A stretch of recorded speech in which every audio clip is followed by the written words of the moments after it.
The Call. I write fake poems about fake love that I never experienced.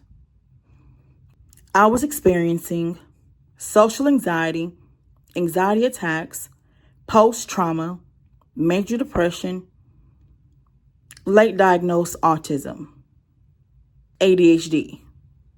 Pressing on the lines in my mind, meditating on the wrinkle in time. I tried to erase it 1,000,000 times. I read the print above the fine line, looking at a signature that was not mine.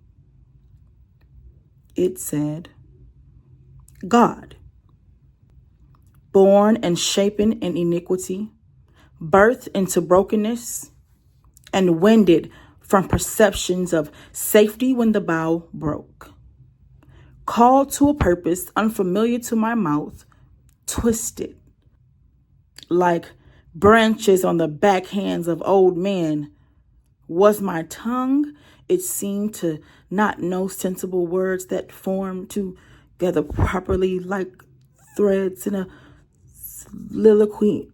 No, it was, babe, like no twisty puns to wild crowds and make them think I was magic. I ran out of tricks, pulled from hats like rabbits and wool over your eyes once. These feet had no luck. They ran straight to my mama's lap. Turned child when terror stalked and finally made her appearance. I had trauma that could hide under cloaks. It brought harm to the scene, wishing to be unveiled like daggers at a gun show. No real harm, but seeming so. I said, Mama, like I was 5 years old again. Prayers and scriptures seemed like child's play, yet it was all I had. I was a street magician, hiding an old friend, familiar.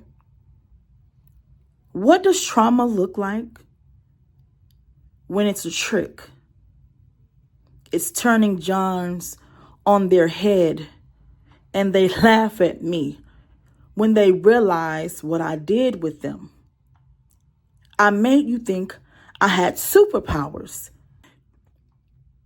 But what I really have is adrenaline caused by panic. It makes it so that fear is like a friend instead of that same old trick that tried to trick me into thinking she was a bullet-shaped tears.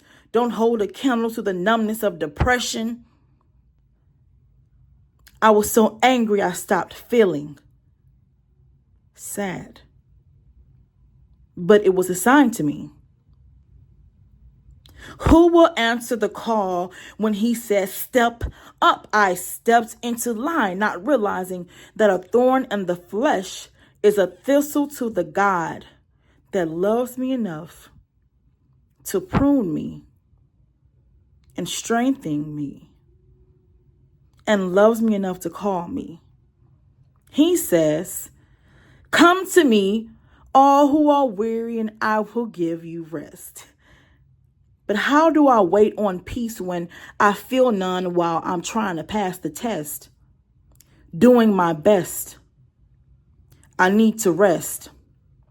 I wait to see the ones to whom the call is also given, praying they experience less.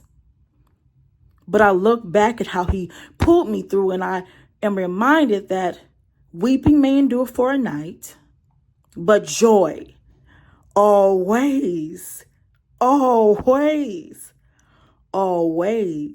comes in the morning.